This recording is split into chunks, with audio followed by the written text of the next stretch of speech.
Hello everyone. Our today's topic is rigid rotor model of diatomic molecule. Here diatomic means two atoms and rigid means the distance between two atoms is fixed, that is small r. ये जितने भी points हैं ये आपको diagram की help से clear होंगे. यहाँ पे हमने जो भी मॉलिक्यूल लिया है उसके अंदर दो एटम्स जिनका मास m1 और m2 है, इनके बीच का इक्विलिब्रियम डिस्टेंस जो कि फिक्स हमने माना है, रिजिड माना है, स्मॉल r है. m1 का डिस्टेंस सेंटर ऑफ एक्सिस से स्मॉल r1 है, m2 का डिस्टेंस r2 है. इस मॉडल को हमने आइडियल कंडीशन में लेते हुए इसकी रोटेशनल मोशन को इग्नोर किया है. हमने सिर्फ इसकी वाइब्रेशनल मोशन को कंसिडर किया है और सेंटर ऑफ मास की जो डेफिनेशन है उसके according m1 r1 m2 r2 के इक्वल होगा and capital I is equals to m r square.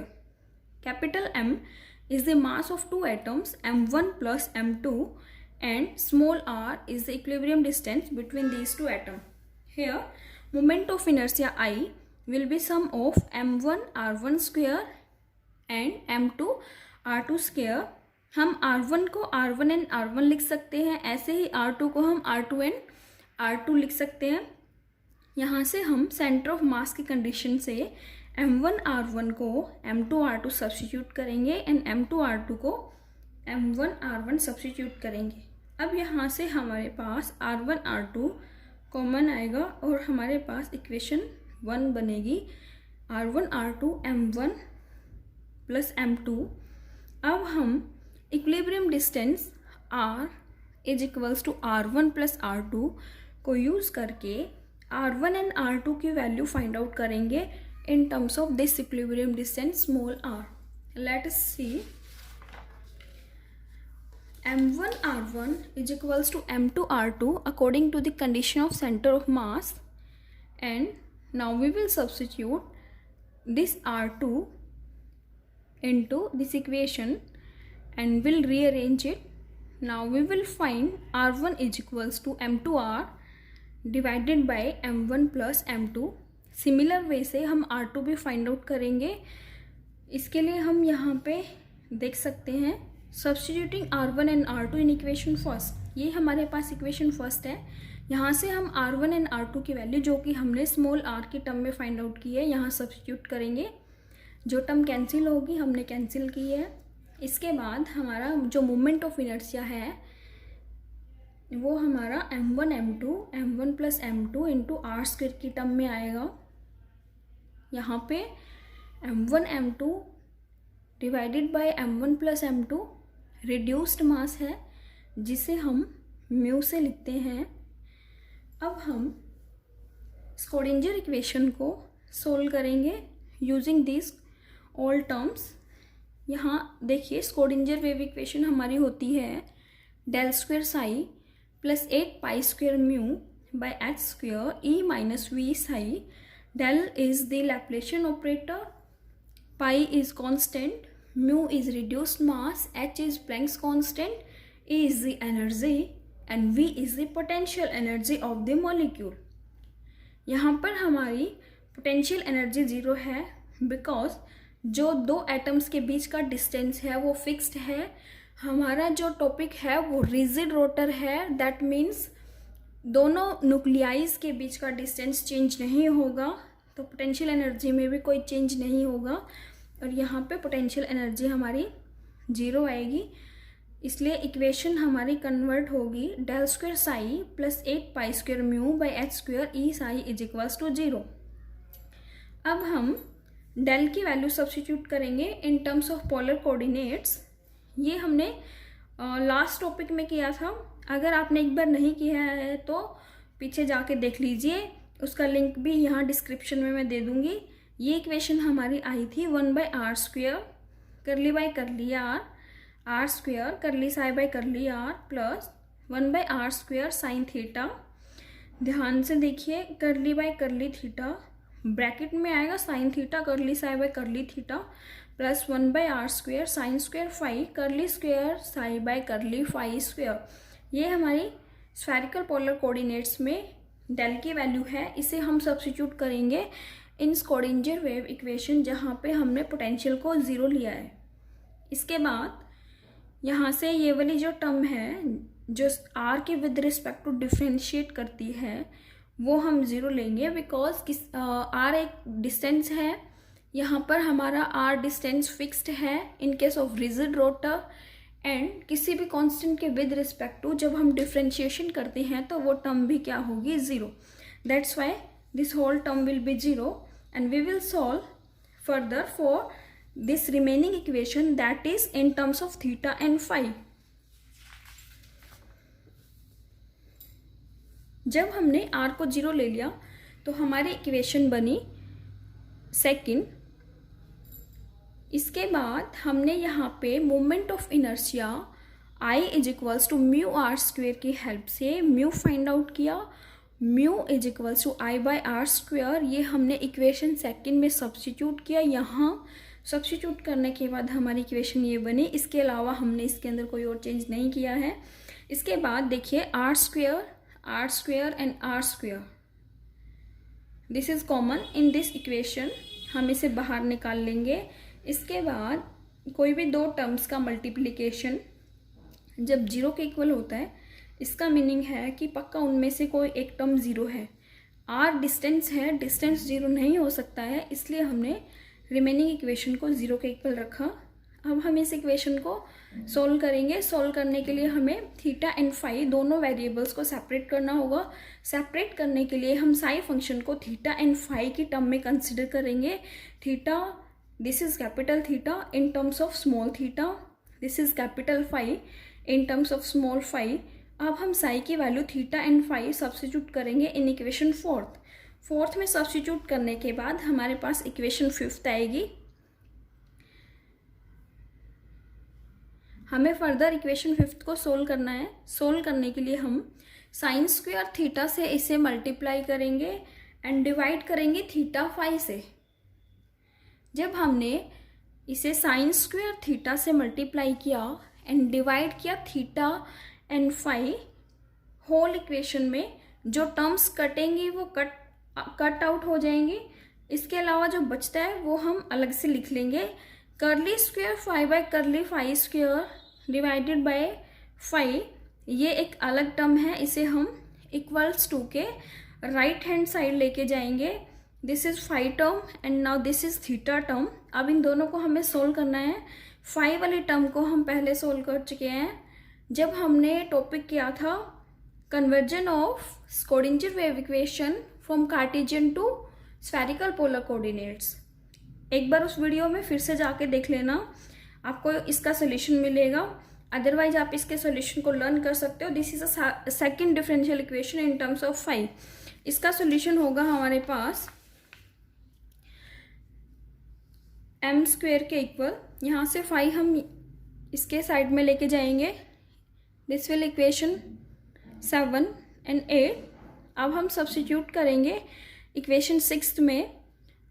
जब हमने curl square phi by curl phi square की वैल्यू सब्स्टिट्यूट की इक्वेशन 6 में, तो हमारे पास इक्वेशन 9 आई है। अब हम इस इक्वेशन को फर्दर सोल्व करने के लिए मल्टीप्लाई करेंगे theta by sine square theta से। होल इक्वेशन को जब हमने theta by sine square theta से मल्टीप्लाई किया, देन हमारे पास ये इक्वेशन आएगी। अब हम इस इक्वेशन को रीअरेंज कर लेंगे थोड़ा सोल्व करने के लिए। कर्ली को डी से रिप्लेस कर लेंगे। डी से रिप्लेस करने के बाद हमारे पास इक्वेशन 10th आई है। 10th इक्वेशन हमारी थीटा की टर्म में है। अब हमें पता है जो इक्वेशन 8th है सेकंड ऑर्डर डिफरेंशियल, उसके सॉल्यूशन को हम ऐसे भी लिख सकते हैं a e raised to power iota m phi where a is any constant। जब हमारे पास किसी इक्वेशन में कोई कांस्टेंट होता है उसकी वैल्यू फाइंड आउट करने के लिए हम उसे नॉर्मलाइज करते हैं। नॉर्मलाइज कंडीशन अप्लाई करेंगे। नॉर्मलाइजेशन करने के बाद नॉर्मलाइजेशन की कंडीशन क्या होती है, साई कोई भी हमारा वेव फंक्शन है उसका कॉम्प्लेक्स कंजुगेट लेते हैं, उसको सिंपली लिखते हैं साई स्टार साई फाई। इसे हम लिखते हैं integration limit, initial limit and final limit psi star psi d tau is equals to 0। In this way हमने यहाँ लिखा फाई फंक्शन का star complex conjugate, simple function and d phi यहाँ से जब हम दोनों वैल्यूज सब्स्टिट्यूट करेंगे, कॉन्जुगेट वाला हमारा आएगा माइनस की टर्म में, कॉन्जुगेट करते हैं जब हम आयोटा वाली टर्म्स को माइनस में चेंज कर देते हैं। सिंपली जो फाइव फंक्शन है वो हमारा सेम रहेगा, ए स्क्वायर कॉमन आएगा और यहाँ से ए की वैल्यू 1/√2 आएगी और ये वैल्यू हमने सब्स्टिट्यूट की।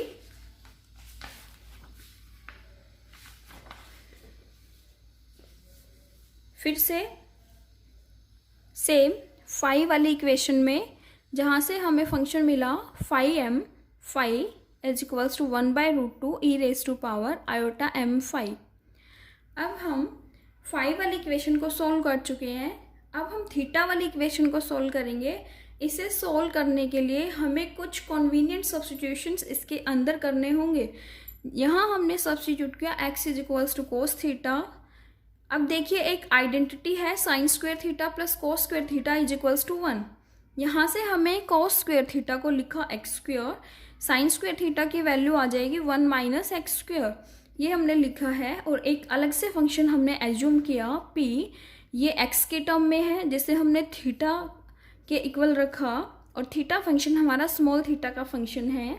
जब हम थीटा को डिफ्रेंशिएट करेंगे with respect to theta, p को भी हमें डिफ्रेंशिएट करना होगा विद रिस्पेक्ट टू थीटा। ये हमने p को डिफ्रेंशिएट किया विद रिस्पेक्ट टू थीटा और यहाँ पे dx से मल्टीप्लाई डिवाइड किया। अब आप ये देखिए dx by D theta, x की वैल्यू थी कोस थीटा, जब हम x को डिफ्रेंशिएट करेंगे विद रिस्पेक्ट टू थीटा तो ये आएगा differentiation of cos theta will be minus sine theta and we will substitute here.